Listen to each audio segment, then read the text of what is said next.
नमस्कार साथियों। आज है 18 अक्टूबर। आज आपका एसएससी एमटीएस का एग्जाम था।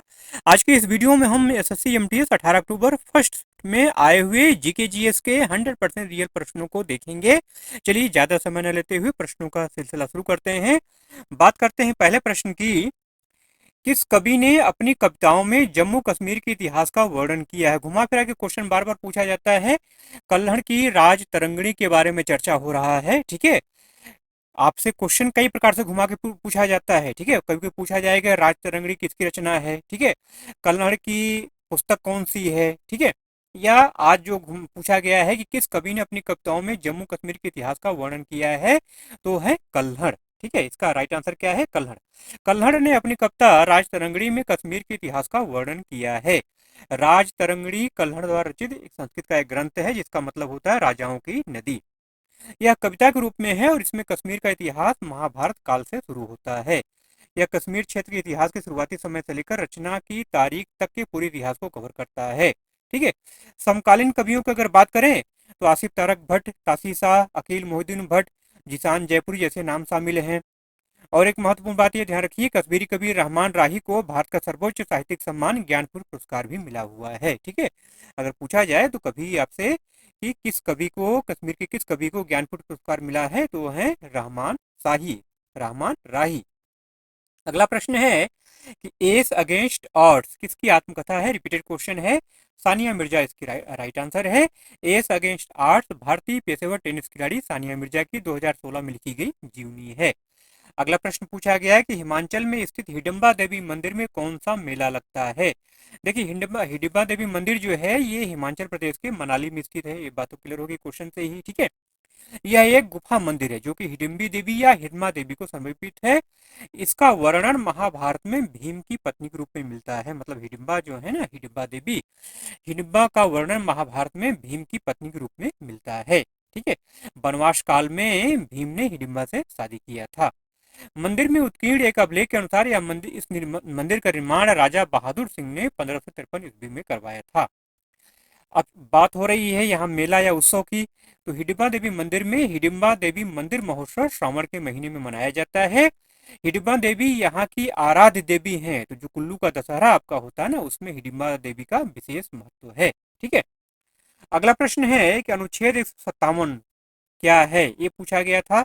देखिए, अनुच्छेद 157 जो है राज्यपाल की नियुक्ति की अर्हताएं बताता है। मतलब कोई व्यक्ति राज्यपाल नियुक्त होने का पात्र तभी होगा जब वह भारत का नागरिक हो और 35 वर्ष की आयु पूरी कर चुका हो।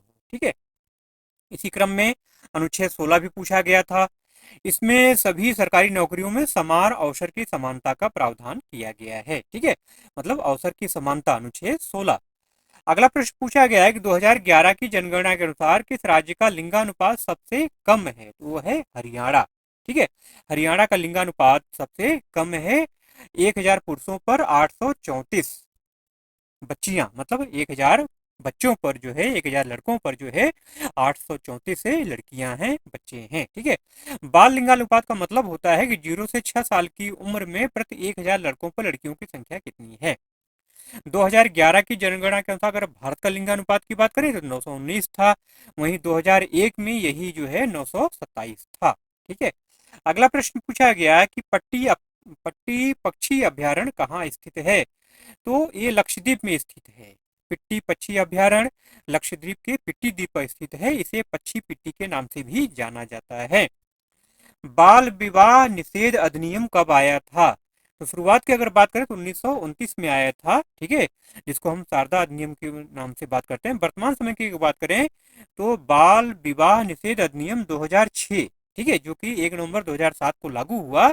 यह कानून बाल विवाह पर रोक लगाता है और बाल विवाह के पीड़ितों को सुरक्षा और सहायता देता है।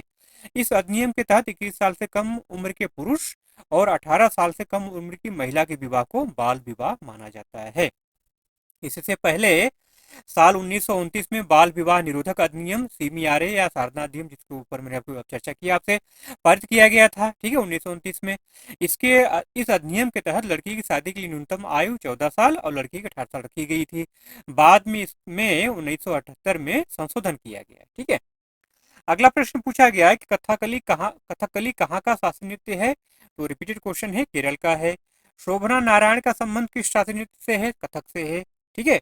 शास्त्रीय गायक कुमार गंधर्व का संबंध किस राज्य से है? कर्नाटक इसका राइट आंसर है। स्मार्ट सिटी योजना के बारे में क्वेश्चन आया था। देखिए स्मार्ट सिटी योजना जो है 25 जून 2015 को सरकार के द्वारा शुरू किया गया है। ठीक है, स्मार्ट सिटीज मिशन के तहत। ठीक है, केंद्र सरकार ने स्मार्ट सिटीज मिशन SCM की अवधि 31 मार्च 2025 तक बढ़ा दी है। ठीक है, अगला प्रश्न पूछा गया है कि पेदा स्थानांतरित खेती, पेदा स्थानांतरित खेती जो है ये कर्नाटक से संबंधित है। ठीक है, अलग अलग जगहों पर स्थानांतरित कृषि का अलग अलग नाम होता है, जैसे कि श्रीलंका में इसको चेना कहते हैं, हिंदेशिया में लदांग कहते हैं, रोडिशा में मित्या कहते हैं, केरल में पूनम कहते हैं, आंध्र प्रदेश और उड़ीसा में इसे पोडू कहते हैं, इंडोनेशिया और मलेशिया में इसे लड़ांग कहते हैं। ठीक है, अगला प्रश्न पूछा गया कि मिट्टी के निर्माण का कारण क्या है। ठीक है, देखिए मिट्टी के निर्माण के लिए जिम्मेदार जो प्रमुख कारक हैं उसमें मूल चट्टान सामग्री है, स्थलाकृति है, जलवायु है, जैविक गतिविधि है, समय है। ठीक है, समय का मतलब ठंडी, गर्मी, बरसात कैसा समय है। ये सारे फैक्टर जो है मिट्टी के निर्माण के लिए क्या होते हैं? जिम्मेदार होते हैं। जैसा ऑप्शन में रहेगा वैसा आप टिक करेंगे। तो साथियों जितने प्रश्न मिल पाए थे उतने सारे प्रश्न मैंने आपको करा दिए। वीडियो अगर अच्छा लगा हो तो प्लीज जाते जाते एक लाइक जरूर से कर दीजिएगा, और चैनल पर अगर नए हैं तो सब्सक्राइब करके मेरे भाई बेल आइकन जरूर से प्रेस कर लीजिएगा, नहीं तो नोटिफिकेशन नहीं मिलेगा। चलिए मिलते हैं ऐसे ही कंटेंट के साथ अगले वीडियो में, तब तक के लिए जय हिंद।